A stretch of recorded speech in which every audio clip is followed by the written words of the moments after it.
Sir నమస్తే sir. నమస్తే, నా పేరు ఐకా కృష్ణ అండి. సార్ ఇప్పుడు చంద్రబాబు గారు ముఖ్యమంత్రి అయిన తర్వాత 100 రోజులు కంప్లీట్ అయింది సార్. ఈ 100 రోజుల పరిపాలన మీకు అనిపించింది? చంద్రబాబు నాయుడు గారు ముఖ్యమంత్రిగా వచ్చిన తర్వాత, కూటమి ప్రభుత్వం వచ్చిన తర్వాత, అలాగే మన డిప్యూటీ సీఎం పవన్ కళ్యాణ్ గారు, బీజేపీ పురంధరేశ్వర గారు, ఈ కూటమి ప్రభుత్వంలో ప్రజలందరూ కూడా చాలా హ్యాపీగా ఆనందంగా ఈ 100 రోజు పరిపాలన చేసినందుకు ఆనందపడుతున్నారు. ఇంకొక ముఖ్య విషయం ఏంటంటే వైసీపీ వాళ్ళకి నిజంగా చెప్పాలంటే ఏ పని పాట లేదు.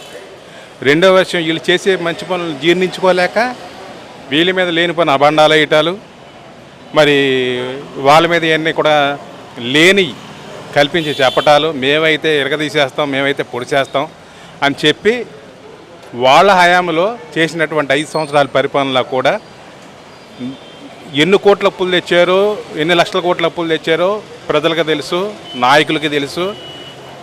తద్వారా మన ఆంధ్రప్రదేశ్ అనే రాష్ట్రం ఎన్ని సంవత్సరాలు వెనక్కి వెళ్ళిపోయింది అనేది కూడా ప్రజలు ఆలోచించి కూటమి ప్రభుత్వానికి మరి మంచి మెజారిటీ ఇచ్చి ప్రభుత్వాన్ని వచ్చేటట్టు ఏర్పాటు చేసుకొని, ఈ వైసీపీకి 11 సీట్లు ఇచ్చి మీరు ఎందుకు కూడా పనిచేయరు, పరిపాలనకు పనిచేయరు అని చెప్పి పక్కన పెట్టినటువంటి ఆంధ్రప్రదేశ్ ప్రజలు మరి నిజంగా వైఎస్ఆర్సీపీలో జగన్మోహన్ రెడ్డి ముఖ్యమంత్రిగా కావాలని అని అనుకుంటే, ఆయన పరిపాలన విధానం వీళ్ళకి నచ్చుంటే, ఆయన ఇచ్చిన పథకాలు కూడా నచ్చుంటే మళ్ళీ వాళ్ళనే గద్దెనెక్కిచ్చేవారు.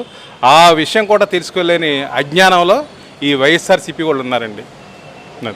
చూసుకుంటే గత కొన్ని రోజులు బట్టి ఒక వార్త హల్చల్ అవుతుంది సార్. తిరుమల తిరుపతి దేవస్థానానికి సంబంధించిన ప్రసాదం లడ్డూలో కల్తీ జరిగిందని. ఇది కల్తీ జరిగిందా సార్? అసలు ఏంటి సార్ ఈ విషయం? కల్తీ కంపల్సరీ జరిగిందండి.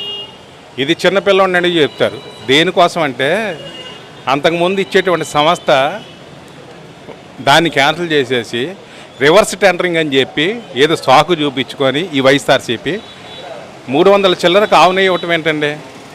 అది ఎవరైనా నమ్ముతారా? ప్రజలు ఏమైనా నమ్ముతారా? వెంకటేశ్వర స్వామి భక్తులు అయ్యిండు మేము టీడీపీ గవర్నమెంట్ ఉన్నప్పుడు భోజనం చేస్తే చాలా ఆనందంగా ఉండేది. అంత శుద్ధి అంతా చేసేవారు.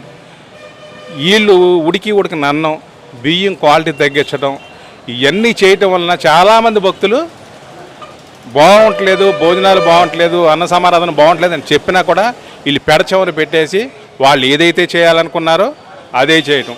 లడ్డూ కూడానండి, లడ్డూ విషయానికి వస్తే తెలుగుదేశం పార్టీ ఉన్నప్పుడు వాళ్ళు మనం తీసుకునే లడ్డు ప్రసాదం అది వెంకటేశ్వర స్వామితో సమానం మనకి. అది అసలు నేతి వాసన కానీ ఆ లడ్డు వాసన కానీ చాన్నాళ్ళు ఉండేది. వీళ్ళు తయారు చేసిన లడ్డు 2 రోజులకు వాసన వచ్చేస్తుందని చెప్పినా వాళ్ళు ఏదైతే చేయాలో హిందూ భక్తుల యొక్క మనోభావాలను దెబ్బ కొట్టాలని, హిందువులను దెబ్బ కొట్టాలని చెప్పి ఆలోచనతో వాళ్ళు ఆ విధంగాను ఆ నెయ్యిని తీసుకురావటం జరిగింది, కల్తీ నెయ్యిని. ఇంకొక విషయం ఏంటంటే మన వైఎస్ జగన్మోహన్ రెడ్డి గారు ఆయనకు అసలు వెంకటేశ్వర స్వామి టెంపుల్ అంటే ఇష్టం లేదండి. భారతి గారికి ఇష్టం లేదు. టీవీలో చూసాం మనం. భారతి గారికి ప్రసాదం ఇస్తే పక్కనే ఉన్న డస్ట్బిన్లో వేయటం అనేది జరిగింది. అది ఎంత అపరాధం అండి! అది నీకు ఇష్టం లేకపోతే ఇష్టం లేనట్టు ఉండాలి, అంతే తప్పించి హిందువుల మనోభావాలని దెబ్బతీయకూడదు. పక్కన వేసినటువంటి పరిస్థితి. అంతేకాకుండా జగన్మోహన్ రెడ్డి గారు చేసినటువంటి ఏకైక మంచి పని అంటే అర్థం చేసుకోవాలి మీరు. వాళ్ళు ఇంటికాడ తిరుపతి సెట్టింగ్ వేయించుకొని ఆ కలియుగ దైవం శ్రీనివాసుని ఇక్కడ తెచ్చుకొని ఇక్కడ పూజా పురస్కారాలకి చేశారో లేదో మనకైతే తెలియదు, కానీ ఇదైతే బాగా వెలుగులోకి వచ్చింది. దాన్ని కూడా ప్రజలందరూ చూశారు. ఆయన యొక్క ఏదైతే స్వామి తలుసుకున్నారో వీళ్ళు పక్కన పెట్టించాలని ప్రజలందరితో కలిసి ఆ గవర్నమెంట్ని పక్కన పెట్టించేశారు. ఇంకొక విషయం ఏంటంటే రాబోయే రోజుల్లో వైఎస్ఆర్సీపీ కనుమరుగైపోతుంది, ఆ పార్టీ కనపడదు. నిన్నటి నుంచి ఈ రోజా సినీ ఇండస్ట్రీకి వచ్చి ప్రకాష్ రాజు వీళ్ళిద్దరు ఏమంటున్నారంటే ఆ కల్తీ జరుగుద్ది, ఆ తప్పేంటి, దీన్ని పెద్ద ఇష్యూ చేస్తున్నారేంటి, అవి కాంప్లికేటెడ్ విషయాలు కాబట్టి బయటకు ఎందుకు చెప్తున్నారని చెప్పి మాట్లాడుతూ ఉన్నారు. సార్ ఇలాంటి వారికి ఏం సంబంధం? ఏమండి, దేవుడి విషయంలో ఏది కాన్ఫిడెన్స్గా ఉండదు. భగవంతుడి విషయంలో ప్రజలందరికీ కూడా ప్రతిదీ తీరాల్సిన విషయం ఉంది. నువ్వు నీ ఇష్టం వచ్చినట్టు నోటుకు వచ్చినట్టు కొవ్వెక్కి ఉన్న మాటలండి అవన్నీ కూడా. రోజాకి ఏం తెలుసండి, గత ప్రభుత్వంలో వాళ్ళ ప్రభుత్వంలో వైఎస్ఆర్సీపీ ప్రభుత్వంలో తిరుపతి శ్రీనివాస్ దగ్గరికి వెళ్ళినప్పుడల్లా 50 మందిని తీసుకొని వెళ్ళటం, వాళ్ళ దగ్గర నుంచి డబ్బులు విఐపి పాసుల ద్వారా డబ్బులు సంపాదించుకోవడం తెలుసు. మరి వీళ్ళు మాట్లాడుతున్నట్టు హిందూ మనోభావాలందరినీ కూడా దెబ్బతీసినట్టే. ఆ శ్రీనివాసుడు కూడా వీళ్ళు క్షమించడు. ఆల్రెడీ వీళ్ళు పార్టీ పని అయింది. రోజా కానీ మన ప్రకాష్ రాజ్ వీళ్ళు కూడా రాజకీయంలో కనిపించరండి. వీళ్ళకి నిజంగా చెప్పాలంటే పుట్టగతులు ఉండవు రాబోయే రోజుల్లో. అది శ్రీనివాసుడు చూసుకుంటాడు. ఆయనకి ఏదైనా తెలుసు, ఆయన ఉండబట్టే మనం ఉన్నాం. రాజకీయాలు చేసుకోవచ్చు, తప్పలేదు, కానీ దేవుడి జోలికి వెళ్ళకూడదు. ఎందుకంటే దేవుడితో చెలగాటం ఆడితే అసలు మన హిందూ సాంప్రదాయం ప్రకారం ఎటువంటి శిక్ష ఉండబోతుంది? ఆ శిక్ష చెప్పి రాదండి. అది శిక్ష అనేది శ్రీనివాసుడు వేసేది ఎవరికీ చెప్పి రాదు. గతంలో ఒకటి జరిగింది, అది ప్రజలకు తెలుసు. అలాగేంటంటే ఆయన తెలుసు ఏ టైంలో ఎవరిని శిక్షించాలి, ఏ టైంలో ఎవరికి శిక్ష పడాలి, అవన్నీ భగవంతుడు చూసుకుంటాడు. అంతా శ్రీనివాసుడి దయ. కర్మఫలం అంటారు జగన్మోహన్ రెడ్డి జరిగింది నిజంగా కర్మఫలమే. కావాలని చేసుకున్న కర్మఫలం అండి ఇది కావాలని చేసుకున్న కర్మఫలం. కాబట్టి రాబోయే రోజుల్లో కంపల్సరీ వీళ్ళు 100కి 100% శిక్ష అనుభవిస్తారు. అందులో ఏమాత్రం కూడా డౌట్ లేదు.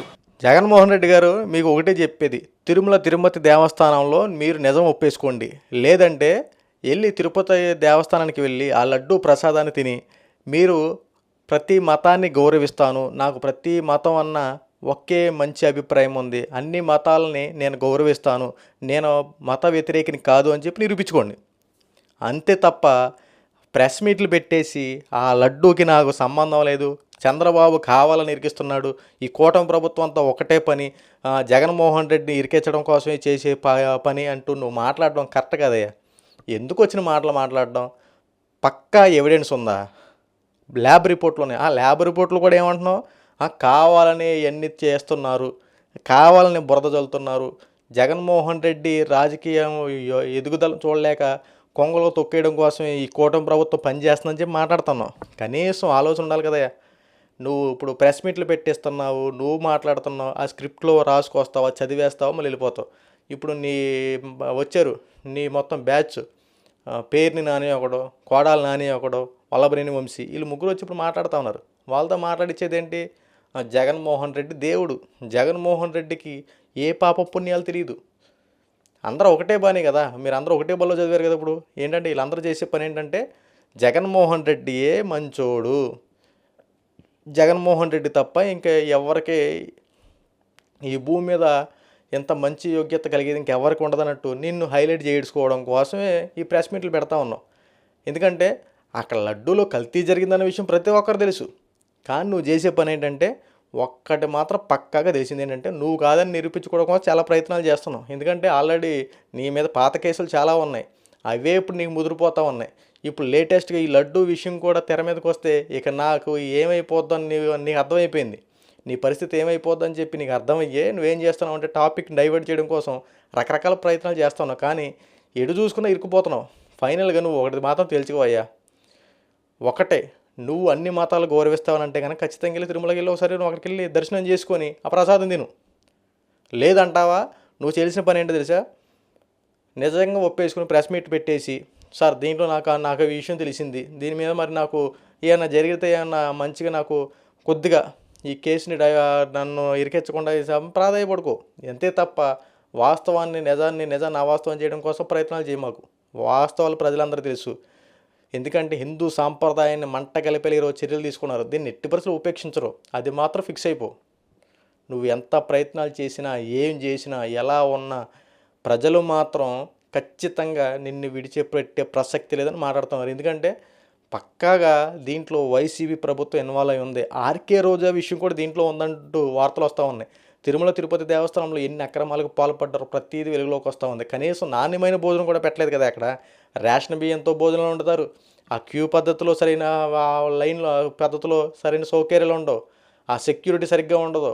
ఆ లడ్డు విషయం పంచేక సరిగ్గా వాటిలో సరైన విధానం ఉండదు. ఆ టికెట్లు వ్యవహారాలు సరిగ్గా అయిన విధానం ఉండదు. అక్కడ మెయింటెనెన్స్ విషయంలో సరిగ్గా అయిన విధానం ఉండదు. ఎందుకయ్యా జగన్మోహన్ రెడ్డి నువ్వు ఏర్పాటు చేసినటువంటి అక్కడ ఉన్నటువంటి ఆ సిబ్బందే కానీ ముందు నాయకుడు సరైనోడైతే పనిచేసి ఎంప్లాయీలు కూడా సరిగ్గా పనిచేస్తారు. నాయకుడు సరైనోడు లేడనుకో ఈ పనిచేసే సరిగా ఎవడు పనిచేస్తాడు? ఎక్కడైనా అంతే. ముందు మనం అధికారిగా ఉన్నప్పుడు మనం సరిగ్గా మన విధులు నిర్వర్తిస్తే కింద స్థాయిలో ఉన్న ప్రతి ఉద్యోగులు కరెక్ట్గా నిర్వర్తిస్తారు. అంతే తప్ప ఒకరు నువ్వు సరిగ్గా చేస్తే వాళ్ళు సరిగ్గా చేస్తారు, నువ్వే సరిగ్గా చేయకపోతే వాళ్ళు అంతకన్నా దారుణంగా తయారవుతారు. ఇదే అక్కడ జరిగే వ్యవహారం.